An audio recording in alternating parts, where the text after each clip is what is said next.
council member, Joe Cobb. We would love to have you kick us off tonight. We're in session 4 of our Year of the Artist launch. Well, thank you, Doug. I think you all are absolutely extraordinary and incredible. I am so excited about this program, bringing our artists together to collaborate on addressing some of our greatest challenges. I can't think of a better group of people to do that. And to see some of the initiatives that are already emerging is just extraordinary. Throughout my life, the arts have saved my life on multiple occasions, and they sustain my life. And I know that when we have the ability to create whatever that creation is, when it's intended for good, it brings about good in our community and it touches so many lives. So I just want to thank you all for your creative spirits, for your passion about what you do, for your willingness to give of your time and energy to these kinds of conversations, and to see the fruit that all of this beautiful work will bear. So congratulations, thank you. Anything that we can do as a city to support you, we're here for you. Any ideas you have, please send them our way. We want to make sure that this region knows that not only is the outdoors a driving force for bringing people to Roanoke, that the beauty of our artistic community is also a driving force. And we're starting to measure the impact of that on the economy. But I think we can never underestimate the power of a creative community of which you all are a part of. So keep energizing us, empowering us, and inspiring us. Thank you, Doug. Oh, thank you, Joe. Those were some inspirational words, and Joe means every one of them. And Joe was on the Arts Commission before he was elected to council. Strong supporter of the arts, so active and engaged in the community, and really approaches things with, a sense of, yeah, these are real problems, and we can solve them. We can work hard, and we can work together and make a difference. And we really appreciate that. And let's see here. Can you see the slides? Are they moving? Mm-hmm. Okay. Well, we're off and running. Tonight's session is around partnerships and collaborations. We're going to do kind of like we did before the last couple of times. We'll have a call for any reflections or learnings you've had over the last week, or any inspiration. We'll take 3 of those, so be thinking about that. We're going to talk about, after that, we'll talk about relationships around the table. Remember, we're using that metaphor of the table. We'll go a little bit deeper in that tonight. Then Liz Stallings, she's got an opportunity for us out of Bent Mountain Center. So we're going to do as we did the last couple of times and put Liz in the hot seat, and we'll ask her some questions about what she's doing. And I think that'll be fun. And then we've got another grant opportunity. And even before that grant opportunity, there are lots of opportunities out there. And as word's getting out that we're getting together and we're recording these and bringing people together, folks are saying, hey, here's a call, here's something else that's happening, here's an opportunity. And that's what we want. We want to be kind of overwhelmed with the riches of opportunities for artists, the opportunities to get engaged, and the ways to connect. After that, we'll do a real quick question and answer. And then last week, people lingered a little bit. There was like, we had the lobby open after the performance, and people hung out and chatted a little bit, which was really nice. And you're welcome to do that as well tonight. Now, there's a quote, and I should mention again too, we're basing these conversations around Americans for the Arts, their curriculum, Artists at the Community Development Table. And they had a quote in this one that I loved: that the world begins at a kitchen table. The world begins at a kitchen table. And that's Joy Harjo, and she's our poet laureate. This is her second. She was reappointed, so this is her second round as poet laureate. And I love the quote. I said, okay, well, it's not enough to have the quote. I got to go find her poem. Let me find her poem. So I went and found it. And I've got it here, and I've got the words there. I've got it in writing. If you're visual, you can kind of see it. You might be a little closer to the screen or zoom in on it. But I've also got her reading it for us. So hang on, and we're going to we'll have the poet laureate get us going tonight. I'll go ahead and I'll read it, and my voice won't be nearly as good as hers. Although that disappoints me. The world begins at a kitchen table. No matter what, we must eat to live. The gifts of earth are brought and prepared, set on the table. So it has been since creation, and it will go on. We chase chickens or dogs away from it. Babies teethe at the corners. They scrape their knees under it. It is here that children are given instructions on what it means to be human. We make men at it. We make women. At this table, we gossip, recall enemies, and the ghosts of lovers. Our dreams drink coffee with us as they put their arms around our children. They laugh with us at our poor falling down selves, and as we put ourselves back together once again at the table. This table has been a house in the rain, an umbrella in the sun. Wars have begun and ended at this table. It is a place to hide in the shadow of terror, a place to celebrate the terrible victory. We have given birth on this table and have prepared our parents for burial here. At this table, we sing with joy, with sorrow. We pray of suffering and remorse. We give thanks.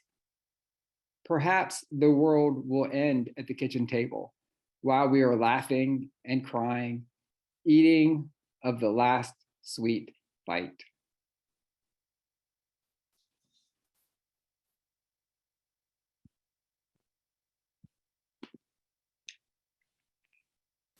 All right. With that, artists around the table, the year of the artist, we are advancing community goals, exploring and experimenting, building a learning community, integrating artists in civic problem solving. We're paying artists and building the network. Now, reflections. Does anyone have a reflection or an inspiration or a learning since the last week they want to share with the group? And the best way to do it is to use the virtual raise your hand, and you'll pop right to the top of the screen, and I'll call on you. I don't know how to do that, Doug. Okay. Are you? Yeah, you got that one, Catherine? I don't know how to do the hand thing, but I do have something that I did reflect on. I mean, I feel like one of the thoughts that have been generated during these meetings have really created a lot of opportunities for me to reflect what other people think. And honestly, I made Marjorie laugh because I was saying how I still don't really get what it means to talk about agency. Like, I realized we had that talk, we brought it up, we talked about it, everybody agreed on what it was. And then I left thinking, I don't think I know what that means. So what does that mean regarding what we do as working artists? That's terrific, Catherine. Thanks for that question. So has anyone reflected on it or thought about the word agency and what it means in either for a person, any person, or for an artist? Simone.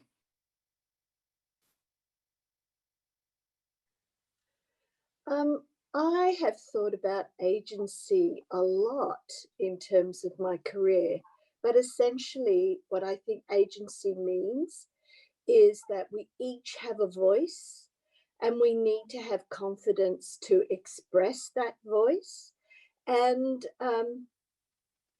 all the voices are equal. And I think that's really important. There are many voices that are silenced. Many voices are given more importance, and agency means to be able to speak and to be heard. Thank you, Simone. Phoenix. Yeah, I thank you, first of all. I'm really glad to be here.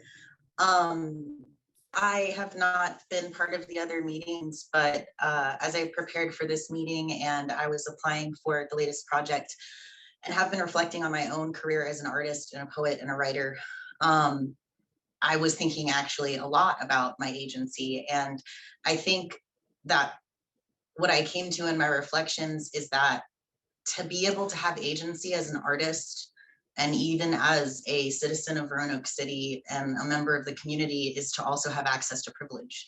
And I think that there are a lot of people here that have an abundance of talent and an abundance of creativity and an abundance of abilities, but because of life circumstances or even because of the way that we function as a society and systemic injustices, those things never see the light of day.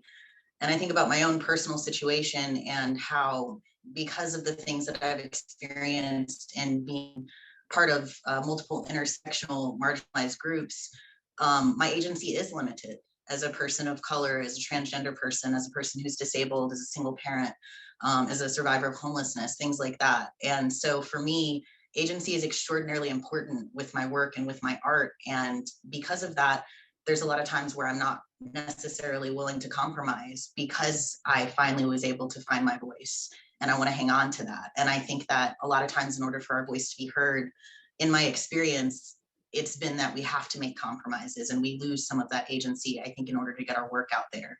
And I'm hoping that we see less of that. Thank you, Phoenix.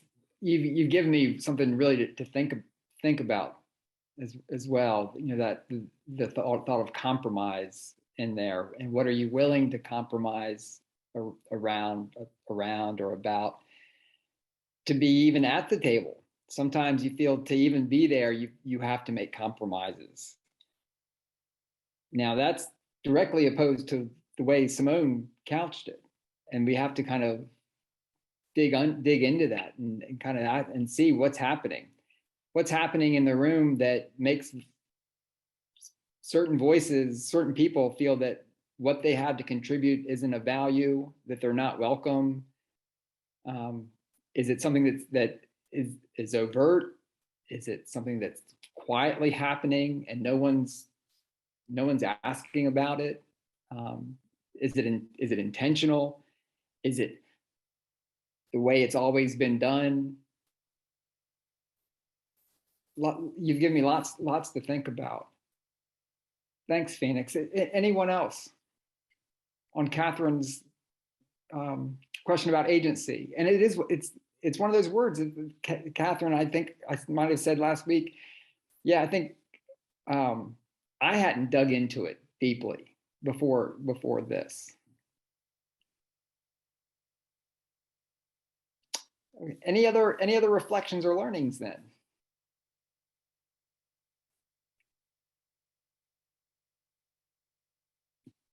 Okay, well, we're gonna keep on, and I reflect. Well, I'll give a reflection. I reflected last time that we push through these things and we want to get it done in an hour, and then as soon as we get it done in an hour, I feel both elated and overwhelmed. Elated that we did it within the hour, and then kind of overwhelmed in that, oh, I wish we had more time to connect. I wish we had more time for more conversation. But I'm convinced that we're going to get there as we continue this, kind of down this path together. So tonight we're talking about partnerships and collaborations, and I do have some definitions for us, and a definition of partnerships: an agreement between two or more people or groups to share assets to achieve a mutual goal. They can, but don't have to, include collaborative elements. It's often very transactional. And the first thing I think about when I think of partnerships in this way, I think of like kind of a grant application where someone says, oh, I'll be your partner on that grant. Here, I'll give you a letter. You give me the language to put in the letter and I'll give it back to you, and you can give it to the potential funder. And so it's very transactional. It might be just, okay, well, you can do the performance in my space. And that might be the extent of it. So that's kind of a partnership. And in this thought, Then collaboration is juxtaposed to that. An agreement among a group of people who work together over time in order to reach goals and who are aware of the unpredictable and complementary nature of the creative process. That part I love.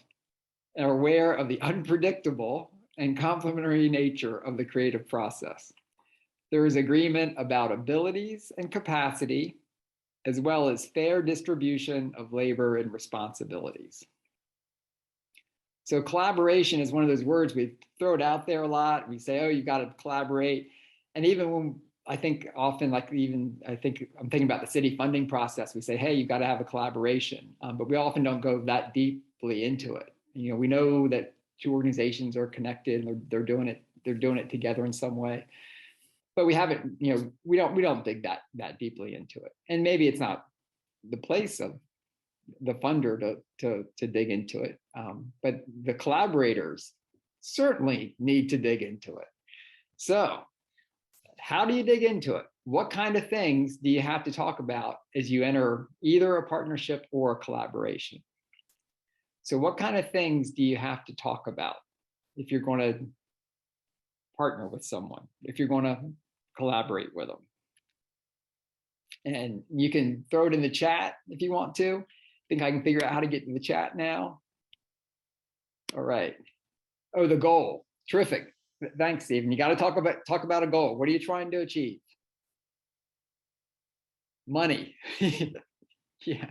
Yeah. Who's bringing resources to the table? And then if you're making money, how are you going to divide the resources? Liability, risk. Yeah. The timeline. Personal strengths and challenges. The process. How are you going to do it? Who's contributing what? Who's best to contribute what? What each person can bring to the project. How, man, I think I've got a list. I think you probably already hit them all. Division of labor, responsibilities and roles. A contract. Yeah, contract we often think of as a real kind of dirty word. It involves attorneys and such, but all it is really like listing out these kind of things that we have to agree. So we can both look at it on paper and say, yes, we agree. Here's what we've discussed. A very clear vision. When you have multiple people contributing, the goals can become convoluted with great ideas. Yeah, that's a fun part of the process, right? Where you're kind of brainstorming and it's additive, but you can't stay there forever. Funding. Listen. We talked about listening last week. Listen first to find out what each member sees as a priority. A vision, but have a listening ear. Maybe it'll grow into something incredible. Yeah. Have you ever started a partnership or reached out to somebody and said, hey, you know what? Here's what I want from you for a partnership. And then you start listening and suddenly you realize, whoa, I was having exactly the wrong conversation. There's a whole nother conversation to have here. In my experience, it's very important to redirect and have a group focus on achieving the objectives and teasing out what ideas might be better for another project. Yeah, sometimes we know what the project is, we've got our outcomes, and maybe in a partnership where you're just saying, okay, here's what I've got to get done. This will help you in a certain way by whatever if you do this for me. And that's just a transactional partnership. But when you step back and you say, okay, we're not even talking about a project yet. We're just talking about goals. You might come up with something very different. Terrific. Follow-on projects. Reliability is a huge issue in partnerships. Yeah, accountability. How do you hold each other accountable? If you say you're going to do it, how do you communicate about that? So I'm gonna have this chat, and I've got this list already. You know, so we'll keep this and document it. And we're making our own list. And I think we're going to end up coming back to it at some point. Yeah, it really makes a difference, makes it difficult when a party doesn't meet their responsibility. Yeah, and you know, we often don't address it. We just say, okay, well, I just won't partner with them next time. And we lose a real opportunity. Someone in here mentioned how to communicate. And there are tough periods where that communication is going to be hard, but it can be really important for the long run. Okay, here's a list that I had and the kind of curriculum had: expectations and outcomes, histories and hidden stories. Sometimes we come and say, hey, let's work on a project, and there might be some way that the person you're wanting to partner with has been involved with it in the past, been burned in the past, and there can be painful history that you got to be aware of. Now, we'll talk a minute about how Mom, we get, if we get to that. I have to go take some pictures in Danville tomorrow. Did you want to go? Okay, let's make I sure said I have to everybody's go to mute. Danville I'm tomorrow gonna to do figure some out how work. Did you want to go? to mute people. Hold on a second. Let's see. Okay, mute I all. won't be long. I was just asking. Okay. Sometimes we forget that we're not. Sometimes we forget. Okay. Decision-making process.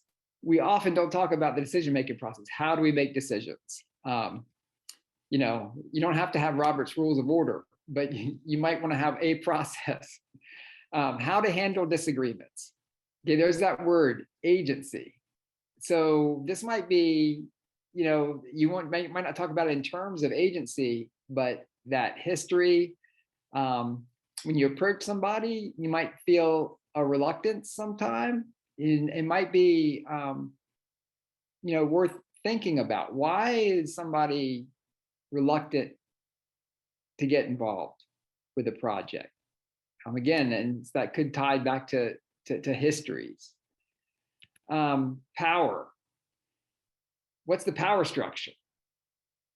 You know, we talked about that. That, you know, of course, tied to agency. You can't come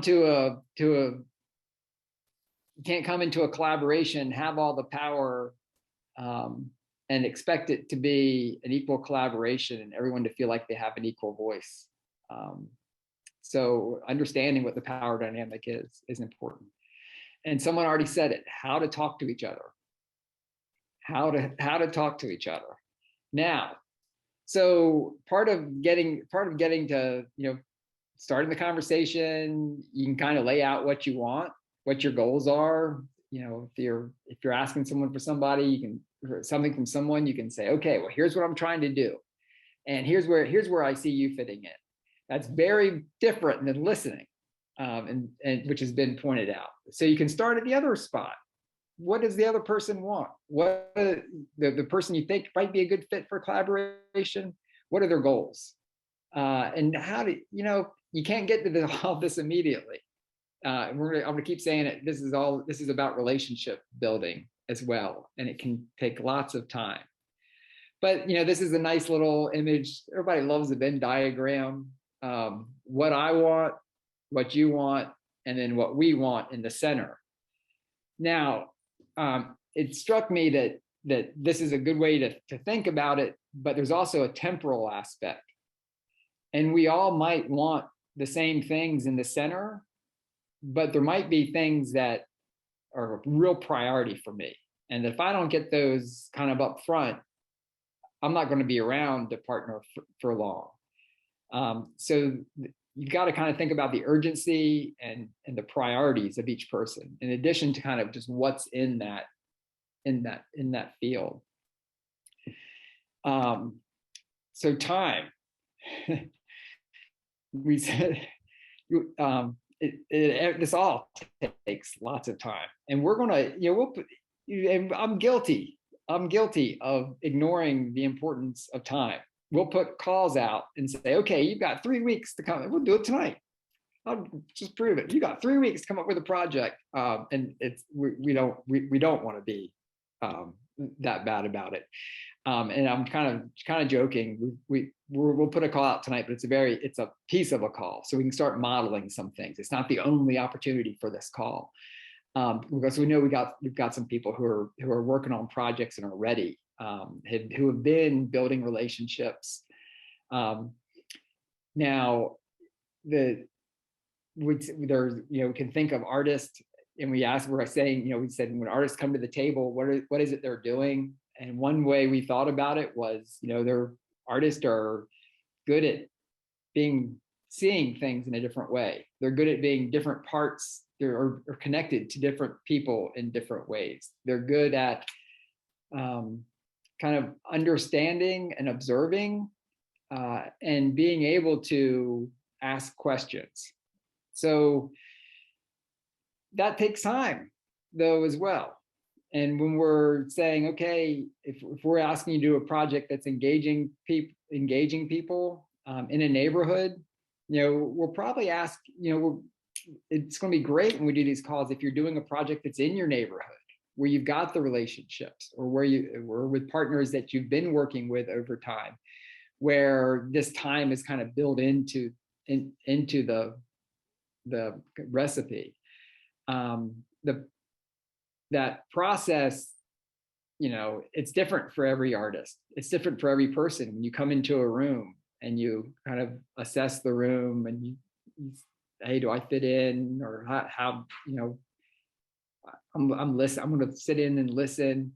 But even as you're listening, you're shaping the conversation because you're in the room, and you might not have been in the room before.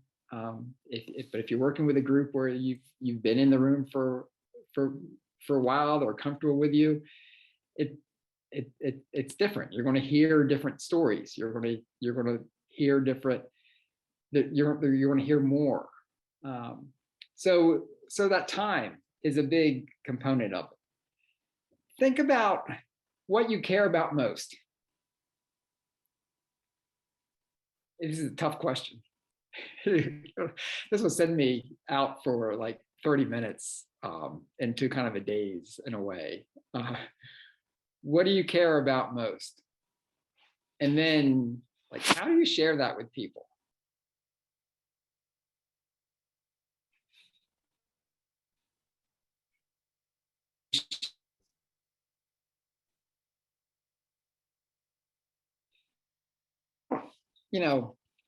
I know I'm pretty closed off in a lot of ways, but I don't share that a lot. It's not the first thing I'm going to share. It might take me years to kind of really tell you what I care about. You might figure it out by knowing me, and I feel like I'm kind of transparent. But for me to tell you, it's going to take a bit. All right, let's do another little bit of listing. What can get in the way of building strong partnerships and collaborations? Well, it's fine. And you know what? If you want to, we don't have to chat. You can raise your hand again, or wave at me, and you can throw it out. Let's hear some voices. What can get in the way of building strong collaborations and partnerships?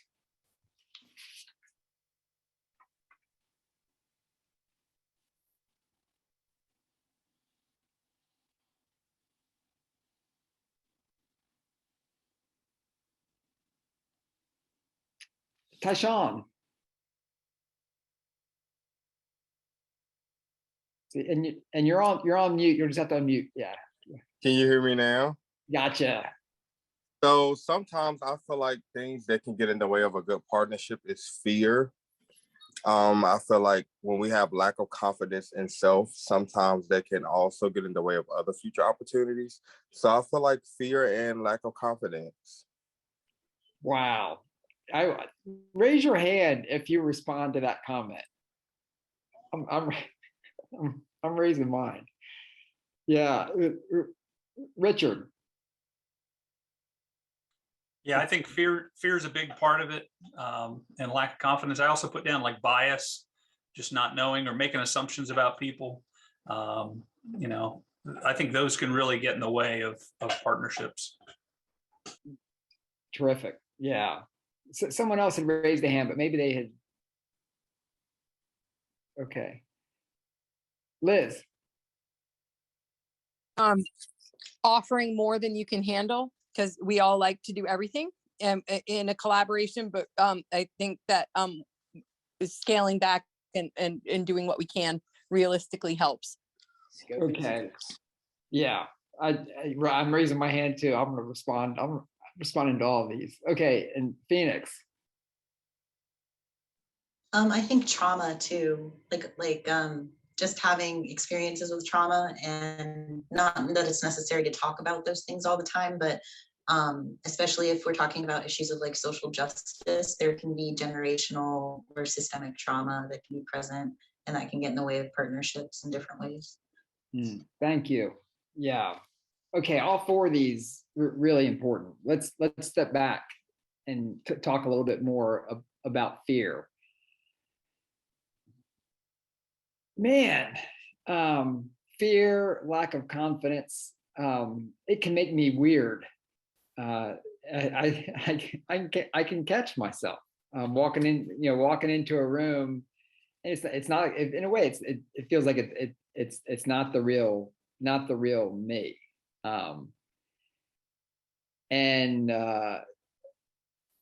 Yeah, some of that can, you make it even bigger and bigger and bigger as it's sitting there with you, as you sit with it.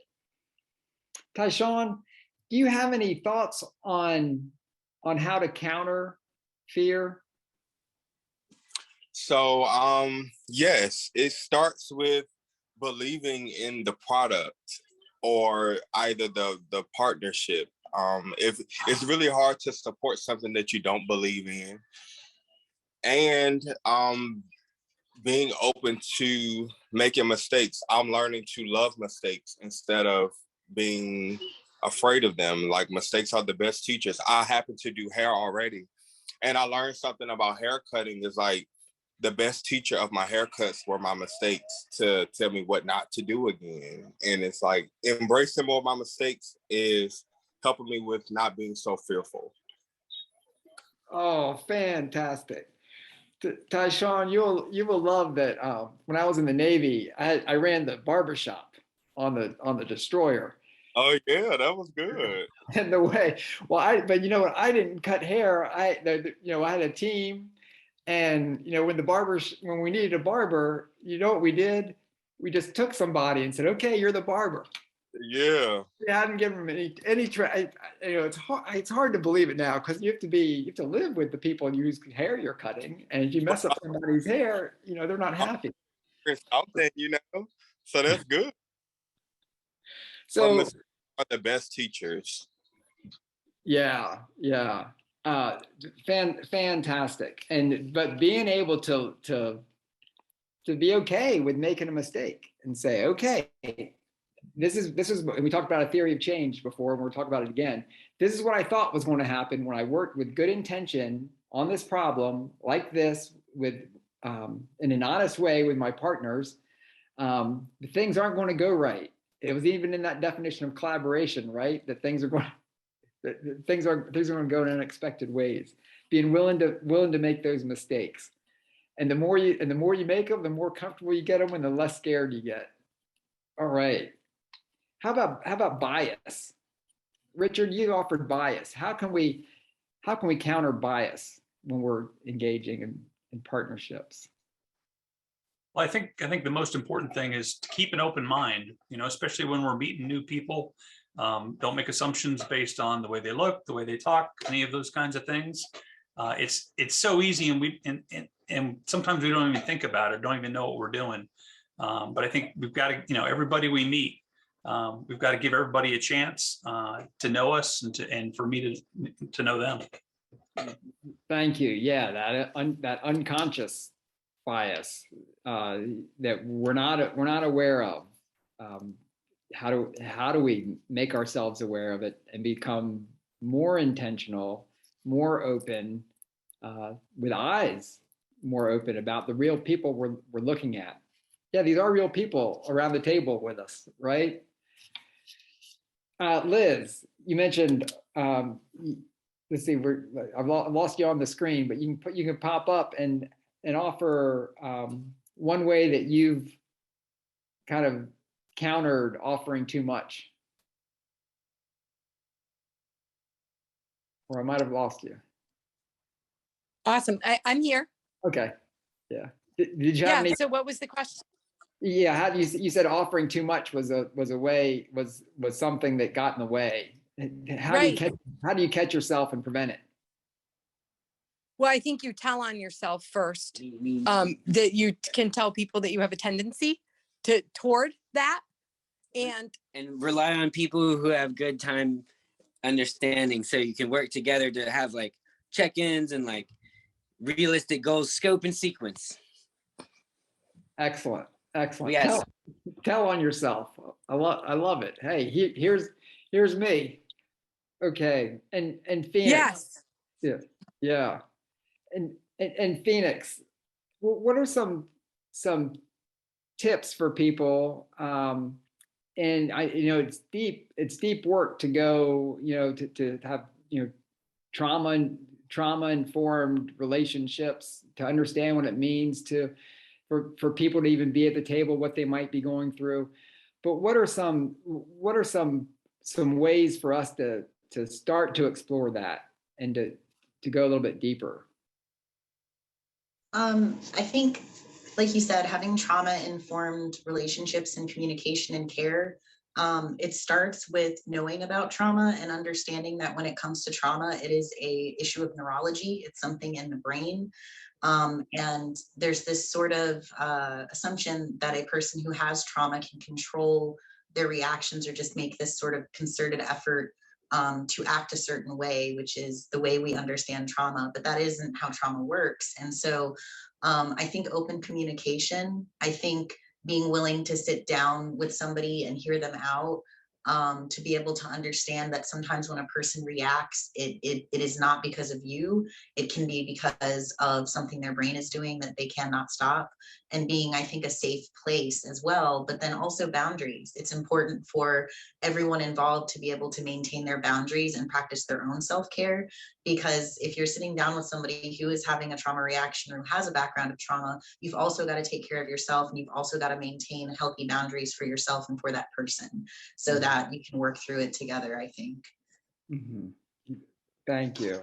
Yeah, there's a lot of good work that we can all do in that area. I know some parts of the city, like the library system, they've gone through training, and that's the lens they use, and dealing with the public, and our libraries have got to be a space that's welcoming for everyone. I would like to see that become even broader around the city, and it might be that other departments and other units are doing. And I'm sure that they are, but I don't know even of. I would love to see that be made more available, not just to people who work for the city, but for even residents and people who were bringing around the table. Okay. I think that's my vision. I'd like to see that too. All right, Felix, thank you. Okay, so we've hit on that word. I was planning on coming back to that, Catherine. So thanks for getting us right there immediately. Now we're just touching again. This whole first round is just very surface.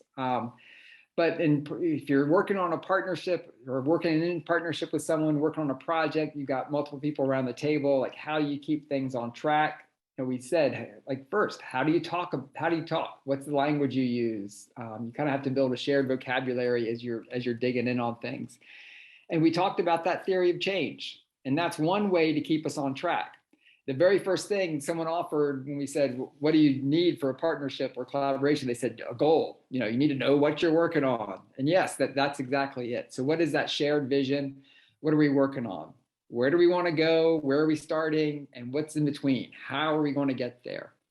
So, that checking in, things like this, I kind of love to have like on a wall, if we're meeting in a room together, like a reminder. Every time we come in, we're going to see, it might be our shared values. It might be the goal, the project we're working on. How do we know we're on track? So we said we thought that, just as an example, we said we thought that putting art on the Greenway was going to make more people want to be on the Greenway, on this particular part of the Greenway. So, okay, so we've got art out there. How are we measuring it? Are there other ways to activate it if we don't see that, see it happening yet, so we can adjust. So where are we going to go? Where are we starting? How are we going to get there? And if we remind ourselves and keep focused on it, then there's multiple goals, there's many goals that everybody's got. We're going to stay focused on those ones where we're overlapping, because we've established it. We've got to have those touch points, right? So once you identify a shared vision, you've got it there. So we come back and said, okay, we agreed. Here's our vision. Here's the first thing we've said we need to do together. Okay. And again, that's part of that documenting it, evaluating it, which is just telling that story about it, and reflecting on it. And being able to slow down and reflect, again, that's another piece of, just like the relationship building. Can we slow down in order to understand where we are, and hey, maybe even celebrate where we are? All right, that's all the kind of presentation-y part of tonight. Any comments or observations on that, or do you want to go deeper on any one piece of comments that anyone made, or has anyone reflected more on agency?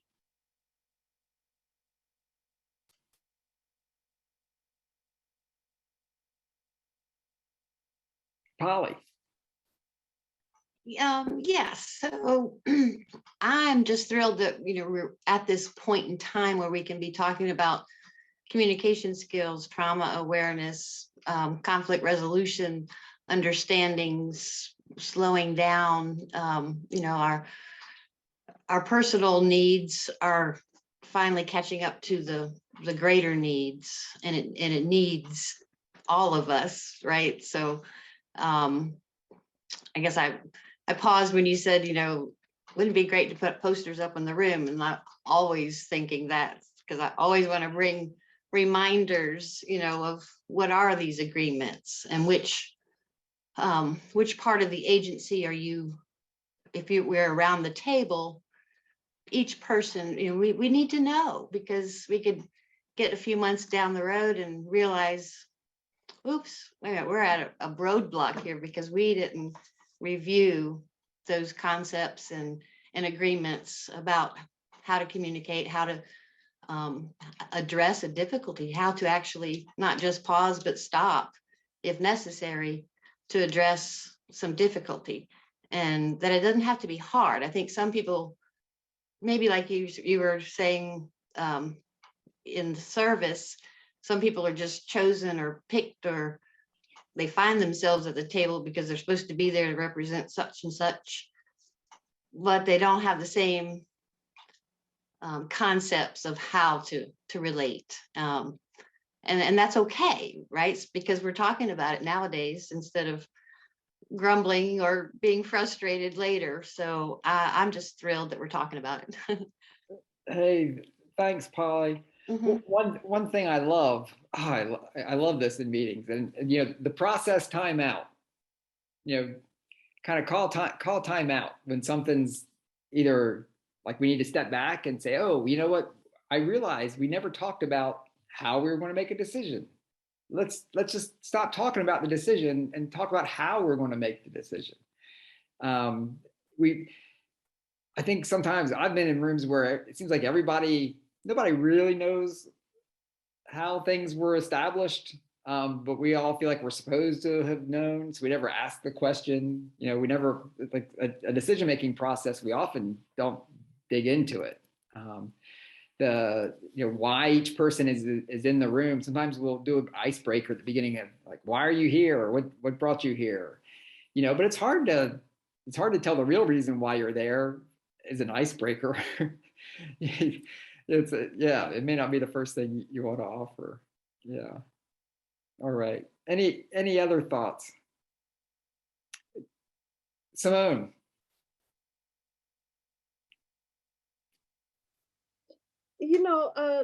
Something that's come up as a practitioner of art for a long time is about judgment. It's self-judgment, and it's about perfectionism, and how that perfectionism can lead to procrastination and comparison. And I think that they're really destructive. So I just wanted to bring that up because it hadn't been mentioned. I'm ready for a therapy session right there. I bet a lot of us have dealt with that and are dealing with that. And how many people in the community are holding themselves back from getting involved, from trying to make a difference because they feel like they'd have to do it perfectly if they tried. Oh, my neighbors are watching me. How many people aren't starting a business that they wanted to always start because they're afraid that they're not going to do it perfectly? Why are we supposed to why are we supposed to do things perfectly? Who put that in our heads? Yeah. All right. Well, while we're talking about starting things, our little spotlight tonight is Liz Stallings. Liz, are you ready to pop on? And you can unmute yourself. Wonderful. Am I seen and heard right now? You are seen and heard. Awesome. And I'm on my tiny phone because I am. So I'm doing the best I can with it in my connection. So if I'm being heard, that's good. Hi. Okay. Well, we got about 3 or 4 minutes, and I'm gonna Perfect. And I'd love for you to tell us a little bit about what you're doing at Bent Mountain Center and put it in the context of some of what we've talked about tonight. Wonderful. I don't think that should be hard because it's an offer for collaboration, which could be my middle name. I really like collaborating with people. Just when I think I've mastered collaborating with people, I have to learn a whole new skill set to collaborate with different people. So it never ends and it never changes. And so in this collaboration offering an opportunity, quick background, the Bent Mountain Center, which is a community center in Roanoke County. It's about 20 minutes from the Cave Spring Kroger, up, and on the top of the mountain. It's an old 1930s school building that is now the community center. So the Color Project, which is our arts and fabrication team, started working with the Bent Mountain Center. We've had our studio there for the last 3 years, and we got the idea to write the National Endowment for the Arts Challenge America grant. So I wrote it and we won it. And what we proposed is that we're going to do a full year of robust artistic programming. And so where the collaboration comes in is this is a call for all of the artists, teachers, artists, performers, educators, musicians, anyone who would like to start looking toward this wonderful building and this great year of grant fueled and donor fueled programming. We're offering, what did we say? Some agency, tell me what you want. What do you think we should do? How should we conduct our classes? We're taking it all in and we're wide open. We're looking for fine art teachers, theater teachers, dance, health, and wellness. We can do juggling camp. We can offer classes for instructors and teachers. We can do workshops. We have a commercial kitchen. We have a full gymnasium. We have a theater that just got a lift put in so that people who are differently able can get up on the stage, which we are really psyched about. We have, I think, mentioned maybe commercial kitchen that can be used. And so it's just really an amazing canvas. We're open to collaborate in studio spaces, gallery spaces, event spaces. So I'm going to put my email in the chat. Is that the best way to do it? And so I'm inviting anyone who would like to have an email dialogue or a phone call or come to the center. We're going to start hosting an evening every month. We're going to call it the Fun Weird Evening, where we're going to invite artists to come and present projects that they would like us to experience and maybe give some feedback on. So we're here for you artists, and we only exist if you help. Yeah. Let's Terrific. collaborate. Let me ask this. So someone is approaching you about a collaboration or wanting to get involved. What's one of the first questions you would ask as you're listening to them? Well, I have a form that I ask people to fill out, and it guides them with some questions and offers some room for some sharing and some comments. So it gets put in a framework because we already know that there's certain types of relationships that will probably work best. So if we vet some questions to begin with, then we're not going to waste each other's time, and then we'll go from there. And so what kind of I'd like to go one step deeper. What kind of relationship? You say you know what kind of relationship works best. How do you describe that relationship?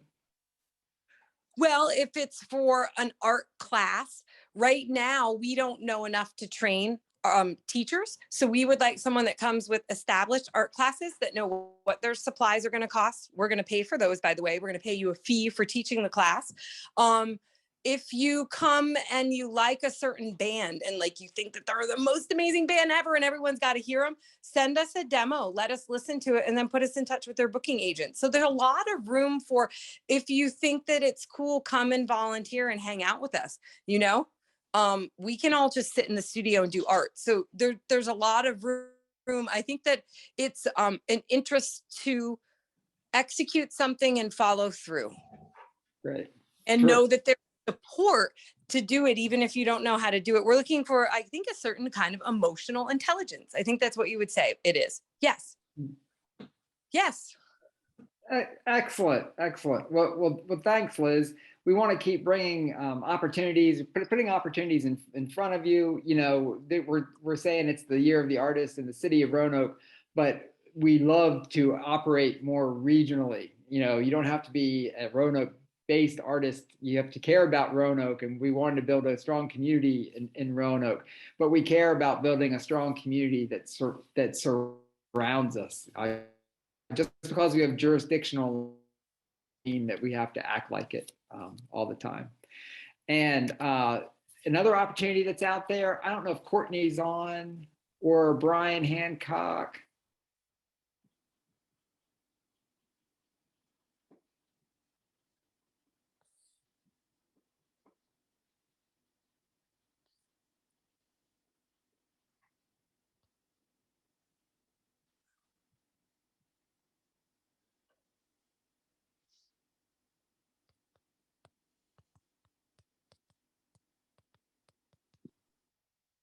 I just disappeared and you all disappeared, but I'm back. Can you hear me? Yeah. Okay. Well, so Brian Hancock is part of this effort at the medical school, and they've got a new call. It's due April 4th. Experience Black Love is the theme, and it's building off of a project at Virginia Tech. So know that that's out there. You can find it on their website, and I can send this information out when I do an update as well. Okay, and then our next opportunity, VCCA, our friends up the road in Amherst County at Virginia Center for the Creative Arts. They are doing a cool project this year. They're raising a lot of money to support artists of color, and they're going to do 50, for the 50th anniversary, they're going to do 50 resident scholarships for residencies for artists of color coming up this year, which is it's a terrific space up there. A lot of folks have gone and spent time there. It's on my wish list. Someday I'll go. Now, look at this good looking crowd of people. These folks are members of the Roanoke Arts Commission, and they're standing on the 4th floor, and that's actually right there. That's where our exhibit's going to be. You can see behind them that hallway. That's where our exhibit for the Roanoke self-portrait project is going to be. But the Roanoke Arts Commission is an opportunity. We're going to have one member terming out in July, our chair, Carrie Gates. She served 9 years, I think, and she can't serve any longer. So we're going to have a spot open. Now, we said when we put this call out for the Year of the Artist, we're talking to artists and creatives, makers, change makers. So if you're an advocate for the arts, if you want to get involved in a way to see how the city is engaging with arts and pitch in, it's a working commission. It's the most fun commission of the city of Roanoke, I'll tell you that. But there's an application online. You can apply for that.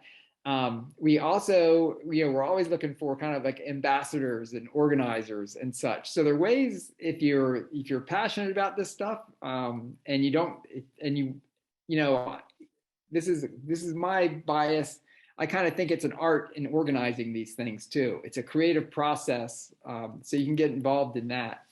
Now there's an event coming up at the Taubman Museum of Art, March 4th through 6th. It's our celebration. We're gonna have 25 different arts organizations at the Taubman.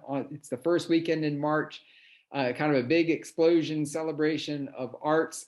And I'll be there all weekend long. We're gonna have a table for the Arts Commission. Please, if you're there, come by and say hello, hang out with us a little bit. That was the last thing I did, I think, before the pandemic, was the Roanoke Arts Pop in 2020 in March. And it was terrific. So have that on your calendar. There will be lots of great events. If you look at the Taubman's website, you'll see timing for performances and such. Now, calls. So, we've got 3 calls up there now. We've got the self-portrait project call. We've got the Greenway Gateways call. Oh yeah, the self-portrait call closes tonight, midnight tonight. So if you haven't applied and you want to apply, tonight's the night by midnight. What are you doing here still on the call? You should be applying. Okay, the Southeast Greenway Gateways closes next week, and that's going through our purchasing department. So it's a different process. It's a little bit of a deeper process in the application. So make sure you're looking into that if you're interested in it.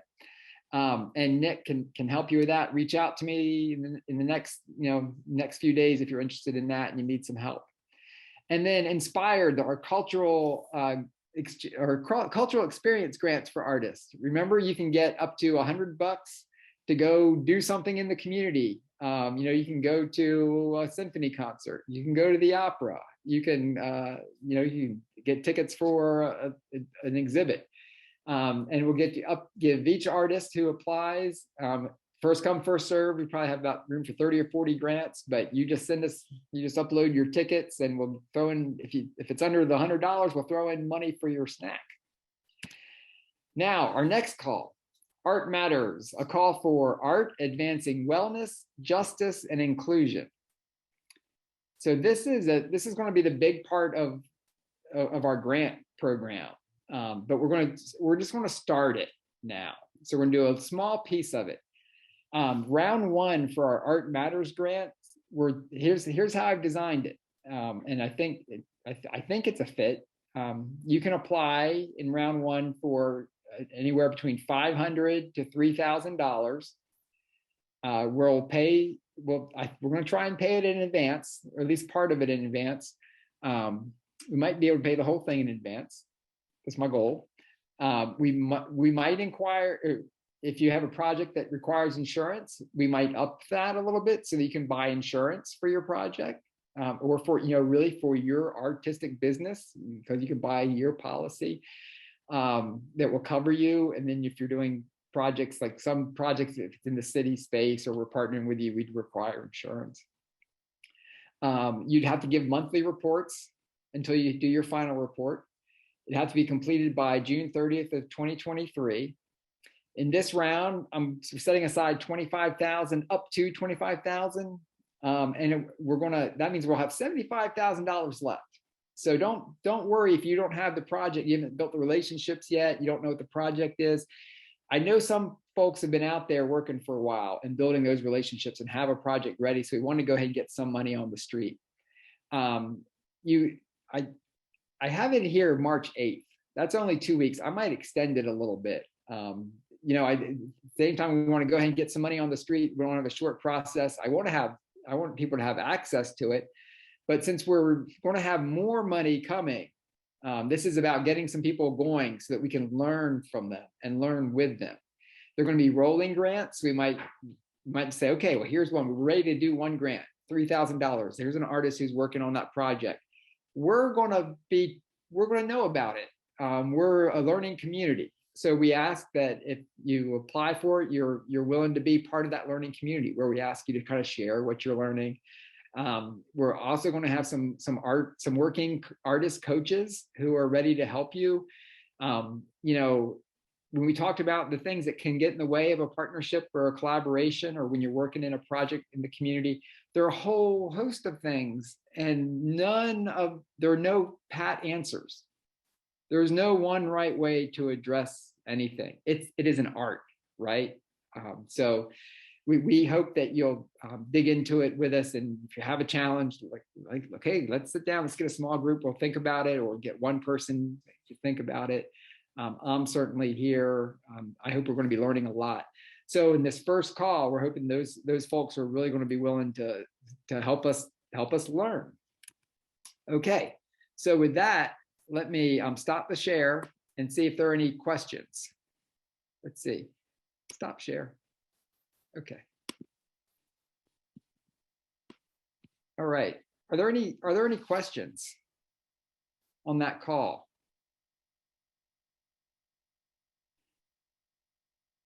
And that project, we said it was advanced. There's more detail. I'll have it posted tonight or tomorrow morning on the website. There's a form for it, and it's got a lot more information, a lot more detail that you can read through. And again, it's big and broad. So wellness, community wellness, that can be a whole lot of things. Catherine, you have a question? I just want to share a little bit, because I know a lot of people who are joining us for the first time, but there's a lot of examples, and we've been kind of having a little bit of awareness of how to approach working towards these grants through that arts training that was called Arts Train, right? And that's listed in the resources. So I just want to kind of make sure I have the right idea, and that what we're trying to do is figure out, how do we as artists partner in a project with another organization, maybe, right? And when it goes towards wellness, so, or justice or inclusion. So we have a big project, but we're working in partnership with something that already exists in the community. Is that a possible thought, or is that the goal? That's a fine way to approach it. Yeah, there are lots of organizations out there who have resources, who have a mission, who might be important to you, who you see and say, oh, you know what? Here's an art project that would help you. And you think about it, and you kind of design it, and you get them in a conversation, you ask them about their goals. That's definitely one way to approach it. You could also have a project that's just you've been thinking about for a long time. You think, you know what, this project would do something for the community, and you've been thinking about it. And so you might, it might be something that you have access to the resources to do. You might just need a little bit of funding. You might need somebody to help you think through it and make sure you're, kind of explore it a little bit. But in that process, you might find partners in that exploration. So when you'll see some of the questions on the forum will kind of get you thinking through that. There's no, part of, okay, I'm being honest and transparent. Part of this is I don't think that we know all that the arts can do for us. We don't know. We're asking for some experimentation. You can show us. We don't know what the perfect project looks like. There is no perfect project. We want to see. Now, all right. Well, I'll look forward to more conversations about the grant opportunities, more conversations about what we're learning, our reflections on what agency is, how we're, and you saw if you've applied for the self-portrait project, you saw that what we're really interested in is growth. How are you growing as a person, as an artist? How are we growing as a community? And we look forward to keep learning together. So we'll see you next Tuesday, and stick around if you want to just hang out a little bit, and there might be some folks chatting in a less formal way. Thank you. Have a good night.